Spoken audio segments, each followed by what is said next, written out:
were then gathering over France, Philippe found in that sleepy Breton village matter to quicken his already lively indignation. A peasant of Gavrillac, named Mabé, had been shot dead that morning in the woods of Meupont, across the river, by a gamekeeper of the Marquis de la Tour d'Azur.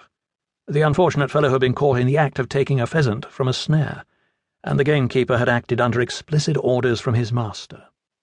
Infuriated by an act of tyranny so absolute and merciless, Monsieur de Villemorin proposed to lay the matter before Monsieur de Kercadiou.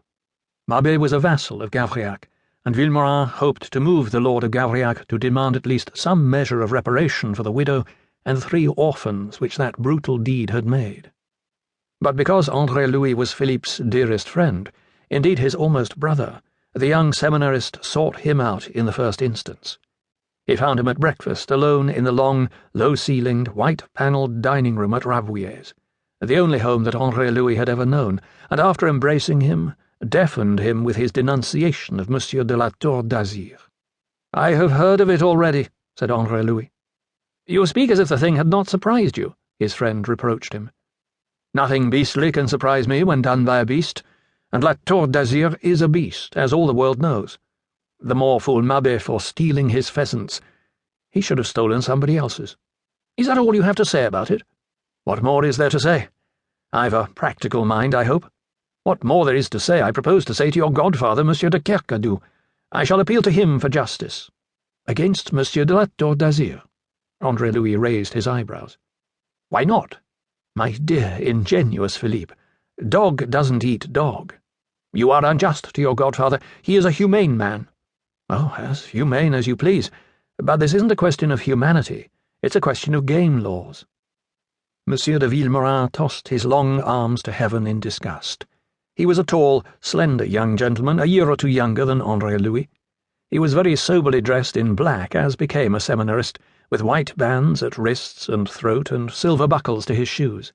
His neatly clubbed brown hair was innocent of powder. "You talk like a lawyer!" he exploded. "Well, naturally. But don't waste anger on me on that account. Tell me what you want me to do." "I want you to come to Monsieur de Kercadiou with me, and to use your influence to obtain justice. I suppose I'm asking too much." "My dear Philippe, I exist to serve you. I warn you that it is a futile quest, but give me leave to finish my breakfast, and I'm at your orders." Monsieur de Villemorin dropped into a winged armchair by the well-swept hearth, on which a piled-up fire of pine logs was burning cheerily, and whilst he waited now he gave his friend the latest news of the events in Rennes. Young, ardent, enthusiastic, and inspired by utopian ideals, he passionately denounced the rebellious attitude of the privileged. Andr-Louis, already fully aware of the trend of feeling in the ranks of an order in whose deliberations he took part as the representative of a nobleman, was not at all surprised by what he heard. Monsieur de Villemorin found it exasperating that his friend should apparently decline to share his own indignation.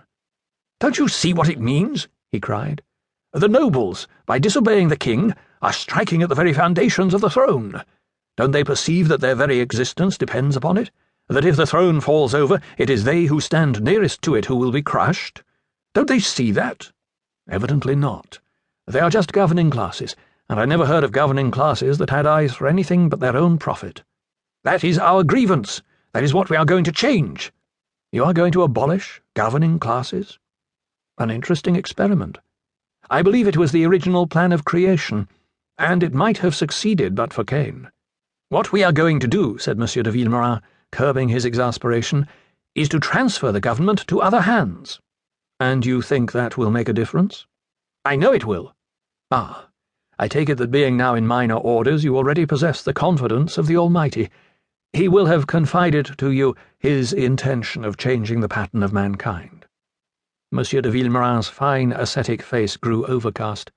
"You are profane, André," he reproved his friend. "I assure you that I am quite serious. To do what you imply would require nothing short of divine intervention. You must change man, not systems. Can you and our vapouring friends of the Literary Chamber of Rennes, or any other learned society of France, devise a system of government that has never yet been tried? Surely not. And can they say of any system tried that it proved other than a failure in the end? My dear Philippe, the future is to be read with certainty only in the past. Ab actu ad posse valet consecutio. Man never changes.